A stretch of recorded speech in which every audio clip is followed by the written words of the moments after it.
to order. If you could rise and say the pledge and have a moment of silence. I I pledge pledge allegiance to the flag of the United States of America and to the republic for which it stands, one nation, under God, indivisible, with liberty and justice for all. All right.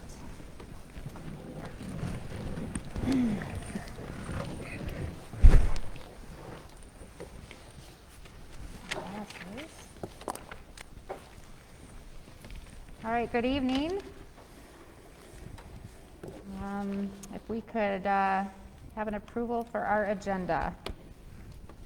I'll make a motion to approve tonight's agenda. Thank you, Kimberly. I'll second. And thank you, Janie. Any questions on the agenda? Hearing none.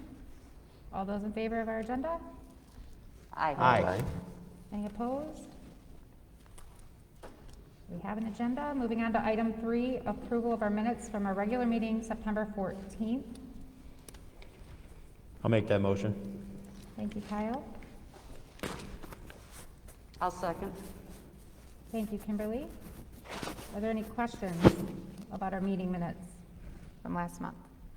Just a couple minor corrective changes that I've made, Okay. but they're done, so they'll be approved by us here, so.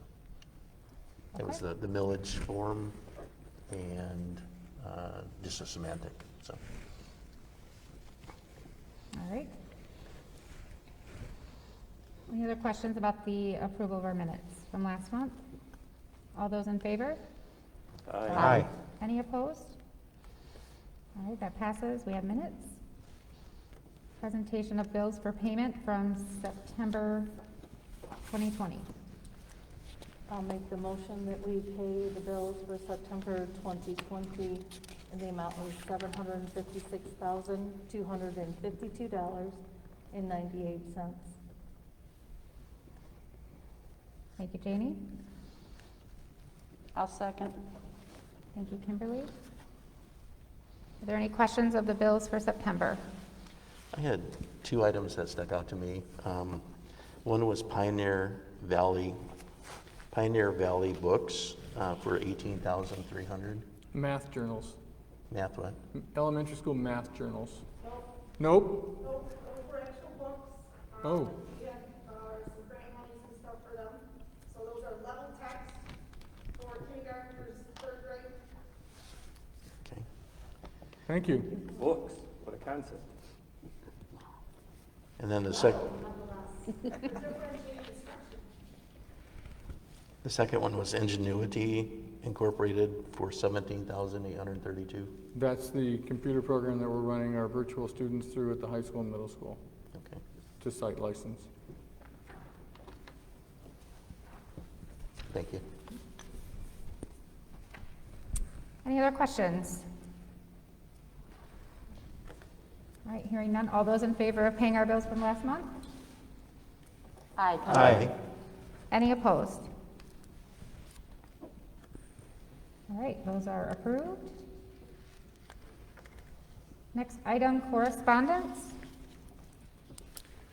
So we did receive, and all of you got a copy of it, a letter from Kristen Sandoval regarding our code of conduct rules with regards to the travel page for athletics.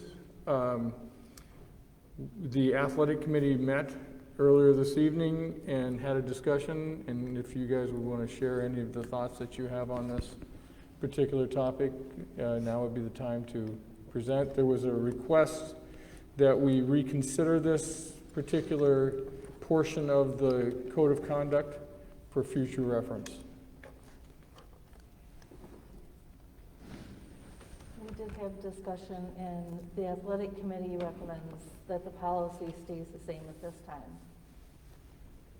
I'll also add that I reached out to some other coaches regarding this issue, and they said it gives more coachability to them on the bus, gives them more control over their student athletes, and would like to maintain what we have going right now.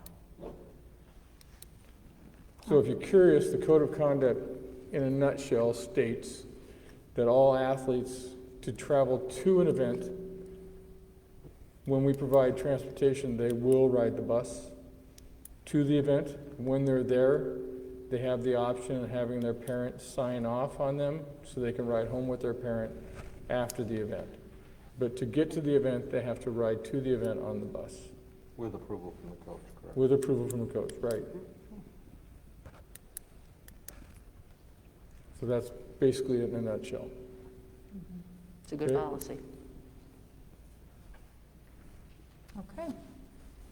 Thank you, committee, for that. And moving on to item 6, hearing of the citizens. At this time, we'll allow our community members and attendees to address the board. Please feel free to address the board if you choose.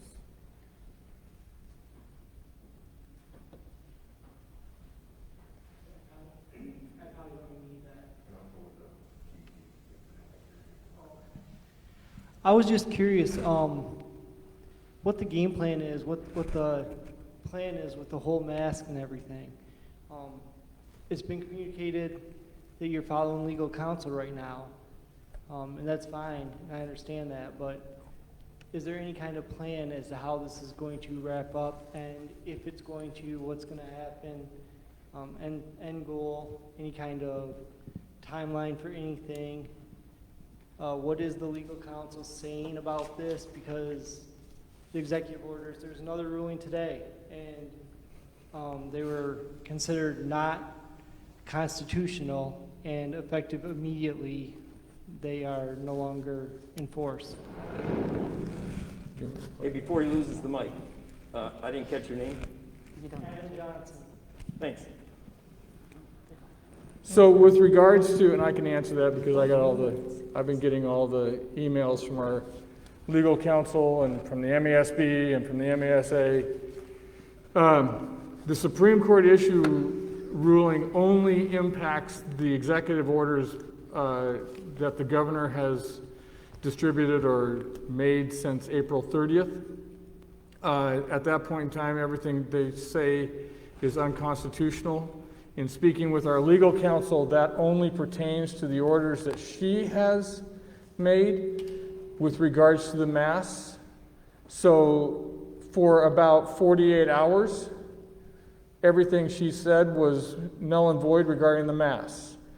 The Supreme Court ruling, however, does not impact anything with regards to the Michigan Department of Human and Health Services. And the director of the Department of Human and Health Services has the right, under an epidemic or pandemic, however you want to look at it, to issue orders of his own.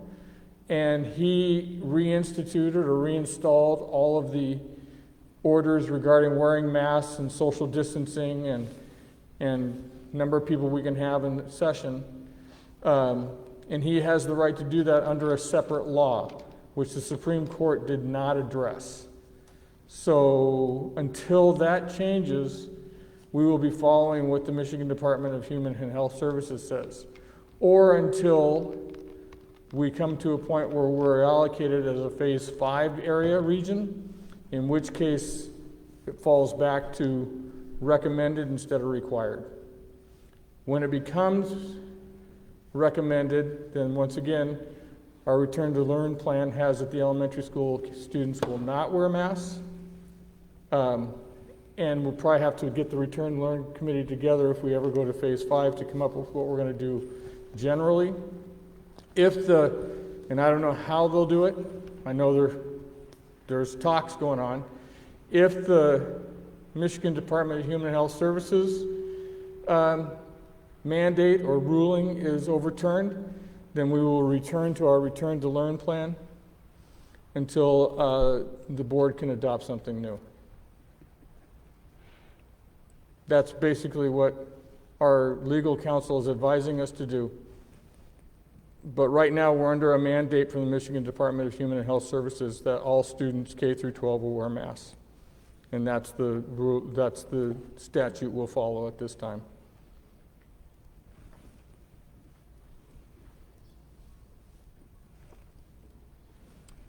All right, are there any other questions for the board? Anybody that wants to address the board?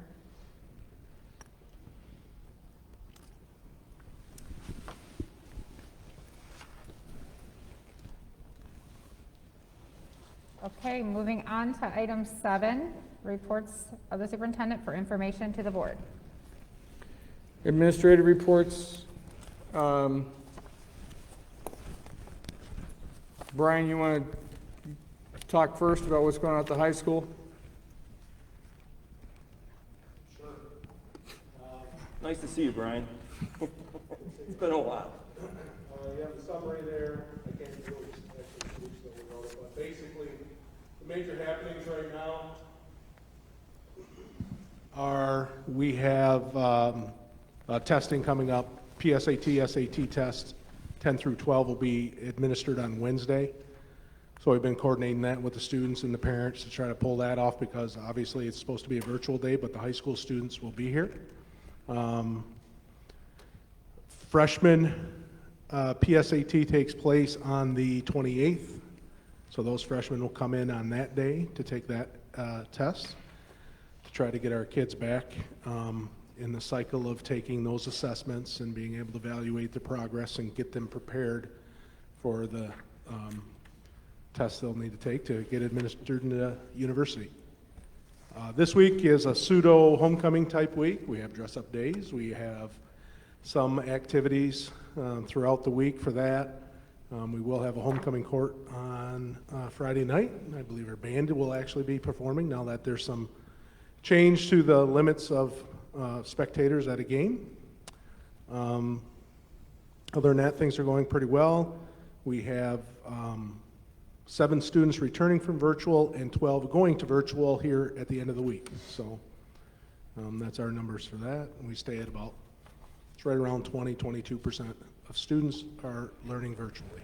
So proud of all of our students and staff for everything they've done to start the school year. They've done an excellent job, and we're proud of all of them. Thanks.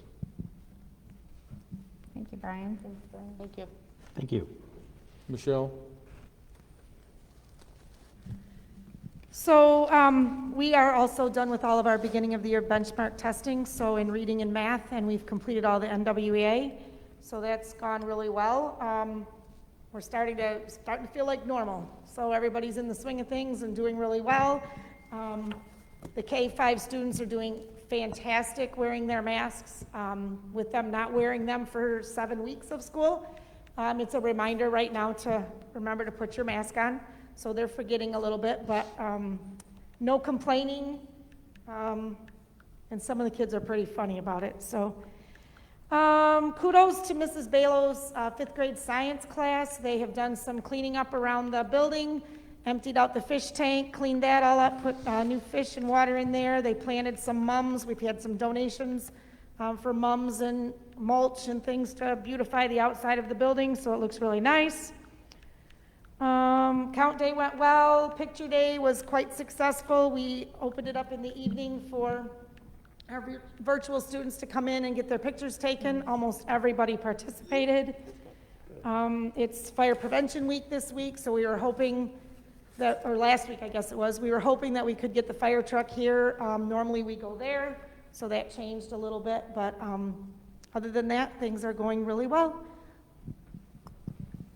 Thank you, Michelle. Thank you. Okay, so you have a report there from Ben Learned. He wasn't able to make it tonight. Regarding the testing, he's in charge of our testing, so I'm making sure that he keeps you up to date because that follows the mandate. Make sure that, so you all know we're going as needed. And then a report from Janine, who I think this was my fault because I don't think she got the notification that we were meeting face-to-face, so she's watching from home right now. I know because she has commented on my red shirt. And then, so you got her report there, and then the athletic department is up and running, as you can get from, as you will probably don't need a report from Brian to know that. Where every time you drive through the facility, there's something going on. So, so that's pretty much covers the administrative reports. Pupil count. Tentatively, not officially, we're at 1281. That's down 42 from last February. Were you going to get Doug? Huh? Were you going to get Doug? Oh, Doug, my bad, Doug. He ran away. Where you at, Doug? He's in the booth. Hey, Kelly's not here. Coming through okay? Yeah. Loud and clear. Okay. Just a night for kudos here. My custodians have been extremely flexible with their scheduling. Pretty much all summer, we're kind of making it up as we go every day, and they've done a great job in keeping things clean, keeping things on top of things with extra lunches and so on. Appreciate their effort. Bus drivers with hand sanitizers. For every student, as they get on a bus, everybody's wearing masks and so on. Ryle, I think, has been here 5 years now, Ryle? Yep. So for 5 years, I've been on Ryle to get us new buses. We are now up to date with our buses, thanks to Ryle for doing that. So that's a huge investment to do in 5 years, and we appreciate that very much. New buses are running well, and we're in good shape with that. So just want to thank everybody. Thank you, Doug. Very good, thank you, Doug. And then Kelly Bolton, I didn't get a copy of that one. So Kelly Bolton, also interesting, thank you. A couple interesting comments. I don't know if you're aware of it, but right now it looks like the free food and free and reduced lunch program for everybody that was extended through the end of this year. It looks like it's now going to be extended through the end of August of next year. So, for example, today I just happened to walk through the cafeteria. I don't know what made me ask this question because I haven't asked it at all. And at the elementary school, I said, how many kids you have eat today? Over 500. Wow. So, I mean, it was impressive as to how we're impacting the students from a nutritional standpoint. And they're having a blast. I mean, the kids are eating all, I mean, it's fun.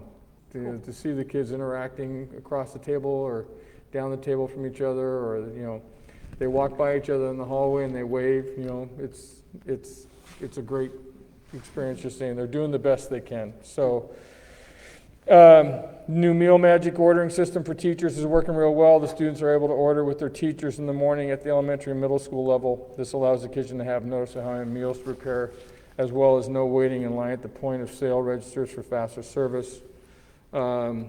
We have on hand 2,000 shelf meals, ready meals that we have been serving on Tuesdays for the students to take home for virtual Wednesday breakfast and lunch. That will obviously continue if President Trump signs the form or the order to extend this until the end of August of next year. So, okay. Now to pupil count. 1281, 1323 last February. We're down 42. Don't ask me what that means to us financially yet, because I haven't quite figured out how they're going to work this formula. But it's a blended formula, 75% last based on the 1323 and 25% based on the 1281. We still have to show that 75% of our students are showing up on a week, or we're not showing up, or that we're communicating with 75% of our students on at least once a month now, or once a week for the next month before it goes kind of locked in. We do that easily because we have more than 75% of our students in the face-to-face instruction. So, so it looks like the 1281 will be something that will be locked in unless something changes, which that could happen by the time I get back to my office, since it changes like on an hourly basis, it seems like. So, so that's pretty much where we're standing on that. Extended learning review. And I'll just do the return to learn plan together. The plan was obviously the basis to get the baseline testing done, which we've completed. So now we know exactly how we're going to move forward, what we need to do to move forward. With the PSAT being given, we're going to know exactly, we'll have the baseline done there. So we'll be able to assess how our students are doing more readily, especially in the middle school and the elementary school with Northwest testing, by November, and we'll continue to monitor to make sure that we're communicating through Zoom. We have done that. We're basically blowing that off the charts, where our teachers are online all the time, virtually. I have to give kudos to our virtual teachers. It's a really difficult job transitioning from a classroom teacher to going fully virtual. The only thing you're teaching is virtually. It's a lot of work. I'm getting great compliments from all of our parents on how much it means to our teachers. And at the same time, you want to talk about lucking into falling into the right way? We did it the right way. We have one teacher who's dedicated to teaching virtually, and that's all he or she does. Some of the other districts have their teachers doing both in class and virtually at the same time, and it's turning into a huge challenge for them. So the fact that we just have one teacher who concentrates on it virtually has been a huge benefit to our students, I think. So, yeah. Good news. How many teachers do we have doing just virtual? About? Kindergarten, first, second, third, fourth, fifth. Yeah. Nice. Yeah. Okay. Any questions on that? Solar harvest update, that's kind of dying a slow death. They're not,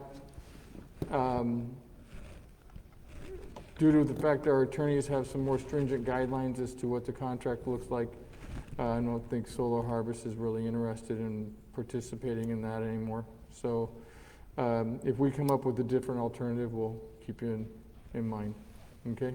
Keep the committee, we'll keep the maintenance and buildings and ground committee up to date. But at this point in time, I think that's just kind of slowly drifting away on its own. Is that something that we need to take action based on our previous? No, you didn't approve anything, you just approved for me to continue to investigate it, Okay. which I did, and now I'm not. Okay? Any questions on that? Okay, All right, item 8, reports the superintendent for action. resignation of Mark Comstock, varsity boys basketball coach. All right, can I get a motion? I'll make that motion. Thank you, Janie. I'll second it. Thank you, Jonathan. Any questions? Just like to say he'll be missed. Thank you, Kyle. All those in favor? Aye. Aye. Aye. Any opposed? All right, moving on to item B, resignation of Nathan Harbottle. Can I get a motion? I'll I'm make sorry, that for motion. JV basketball coach. I'll make that motion. Thank you, Kimberly. I'll second. Thank you, Janie. Any questions, comments?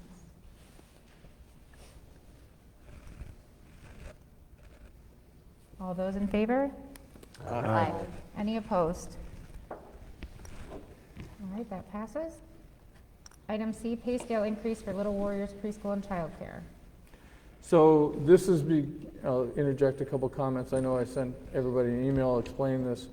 We were starting to lose employees to other centers due to the fact that our pay scale was not meeting the competitive standards. We kind of knew that in the long run. We kind of had talked about the fact that it wasn't something that we really needed to address until it became, until it was brought to our attention, and well, it's been brought to our attention. So this proposal is that you put our people at the top of the pay scale when it comes to competitive. We want them to stay here. We have great people. We have a 5-star daycare. So we want to continue that level, and in order to do that, we're going to have to pay our employees more. So you can say, how can we afford this? Our net last year was over $200,000 for the daycare. So, and we did increase our daycare rates in order to help cover some of this increase. So yes, we can afford it, and we'll be able to still pull out a net increase, net for our daycare in preschool. Okay? Can you explain the 400? What? What are we talking? How much money? I wish Janelle was here. She had it all figured out. Do you have those? I didn't bring those figures. I think it was around $35,000 more per year in salaries? 30, huh? Yeah, so we netted over 200,000 with the rate increases. We were figuring that we would net without any pay increases. We figured we'd be netting around 225, 230,000. So we'll probably have a net almost the exact same for our daycare that we have in the past, even with the pay increases due to the rate increase. Okay. I can get you more specifics on that just as I get back to my office. Is that like an across-the-board adjustment? Or? It's an across-the-board adjustment. Okay, everybody will get a pay raise across the board from the bottom of the scale to the top of the scale to make sure that we keep competitive. And the college, it's the people with college degrees that we're losing because they can go to Washtenaw County and make a lot more money because the cost of living is a little bit more over there. So we have to actually compete with Washtenaw County in order to keep our daycare workers here. We were fine when you compare our pay scale to Jackson County, but we're close enough to Washtenaw County that that's who we're competing against, and that's who starts stealing our people. Right. So that's, where we kind of got the heads up that, oops, we can look west all we want, but looking east we're not looking so good. So that's what we're looking to compete with now. Chelsea, Manchester, Ann Arbor. Amy, I'd like to make a motion that we adopt the pay scale increase for Little Warriors preschool and child care. Thank you, Tim. I'll second that. Thank you, Kimberly.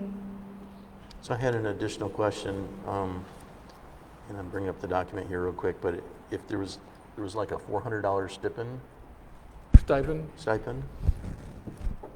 can you explain that? That's if they get their CDA. Which is the degree. Which is their degree. Two-year If they degree. go back to school and get their degree, we give them a $400 stipend. After they work here, is it 6 months? It's 6 months. After they work here 6 months with it. Just after 1 year of employment for staff that receive. Mm-hmm. And tell me again, CDA is? Child Development Associates. Okay. It's a 2-year degree. They can go back and get it through Jackson College. Okay. Or actually, you can probably get it through any number of places. You're right. Yeah, because if you have that, you can be a lead teacher in the classroom, and the more lead teachers you have, the higher your ranking is for your, 5-star level or 4-star level. And educational stipends are very common Right. at a lot of places of employment, especially educational institutions. Mm-hmm. Any other questions? Do you guys feel like you have the information you need? All right, so we had Tim made the motion, Kimberly did the second. All those in favor? Aye. Aye. Any opposed? All right, that passes. We do appreciate the hard work that they're doing there, so This goes into effect tomorrow. great. Very good. And thank you for recognizing the need for that for our district. All right, item D, cancel of our special meeting for November 23rd, our student council dinner meeting. It's a bummer, but makes sense. Can I get a motion to cancel that meeting? So moved. Thank you, Eric. I'll second. Thank you, Kyle. Any other comments or questions? Are we canceling it due to? Limitations. There'll be too many of us in that confined area. So we couldn't meet in the gymnasium 6 feet apart? It's okay. Well, they could certainly come to a meeting with our 60 limit if they chose. Mm-hmm. I know you're not, we shouldn't be eating and taking our masks off in group settings. I get that. We could always reschedule or, Right. if they want to do something creative, we're here, so. Right. Just hate missing out on my second favorite meeting of the year. Just have it at your house, Tim. That works. Graduation is first. That's true. Okay, all those in favor, did we do that yet? I'm sorry. All those in favor of canceling the meeting based on those restrictions? Aye. Any opposed? Opposed? Opposed? I'm Did we have a against canceling. motion on the floor? We did. We had a motion from Eric, a second from Kyle. Okay, thank you. And we have 2 opposed. All right. And our next item, any unfinished business? I just have, I will be getting back to you next month with regard to the Headley millage stuff. Hopefully, we're going to get some more solid answers so that by February 1st, we can have a proposal on the table that we can take to the public and file for an election in May. So that'll be more in November. We're still working on it. We're also possibly looking at refinancing some of our bonds. So,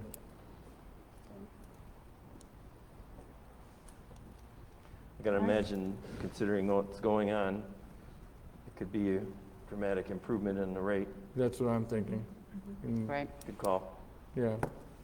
And with the way we're growing, the quicker we can get some of those things paid off, the faster you can start looking at future growth. And 'Cause more we're debt. stuck right now with what we got. Yeah, It's the Pay it off American to get way. more debt. yeah. Any other items for Nope, unfinished that's it. business? That's it. Do you guys have anything else you'd like to add? I do. So Grass Lake Girl Scouts Troop 60112, which happens to be my girls, had donated cookies that we typically take to the Veterans Resource Center at Jackson College each year, and that is closed and will be probably for the next year. So my girls decided to pick another hometown hero, and they've selected Grass Lake Schools, faculty and staff. And so schools will be getting a delivery of cookies Nice. to all 3 buildings. So they should be coming this week. Very nice. Nice. Very good. So the Girl Scout cookies are part of the COVID 35? They are. Yeah, the 35 Without a- pounds that you put without on a doubt. because of COVID? Anybody else have anything they want to add to our meeting this evening? And for an update on the lockdown. We met with strategy them. Implementation. We met with them on Thursday. Thursday of last week. They're almost done. They have a couple corrections to make. A couple of the things that we had concerns about, we found out, and one of them was out of their control, that it was actually our county that was providing a block on it, and that was one of the things that I think is very nice, is the fact that if there was ever a situation where we had an incident, that the all clear would be given by the county dispatcher through our own system, which I thought was great. That way, if they're holding a gun to somebody's head, they can't force somebody to point in the code. There seems to be some hesitation by the county to adopt that responsibility at the dispatcher, so we're supposed to have a meeting sometime in the future with the Emergency Management Office of the county to discuss this, to find out where we're going to go with it. So that was a bit of a shock, for lack of a better term, to me anyway. The other one was the fact that the phone usage, remember how we all talked about the fact you'd be able to call it? Well, on iPhones. on iPhones, The iOS, so the Apple Store wants to charge a per license fee for this application to be loaded up on the phone. And that goes against the way the initial configuration of the software, so they're trying to avoid paying that fee. So for now, what they're doing is they've got it on a tablet that's running Android software, so it doesn't require a license fee. So essentially, it boils down to all teachers and administrators will be getting this tablet for the purpose of managing and interfacing with the system. If we choose to go that route. Okay, Okay. that was the suggestion. Yeah, that was a suggestion, because there was a fee to buying a tablet for everybody that we had to discuss whether we wanted to purchase or not. But the court case, there's a court case against Apple right now by some bigwig. Epic Gaming. Epic Gaming, saying that they shouldn't be allowed to do that. And so basically what they're waiting to find out is if Epic wins the court case, and that's the case, then Apple has to allow the lockdown to put the software on this device.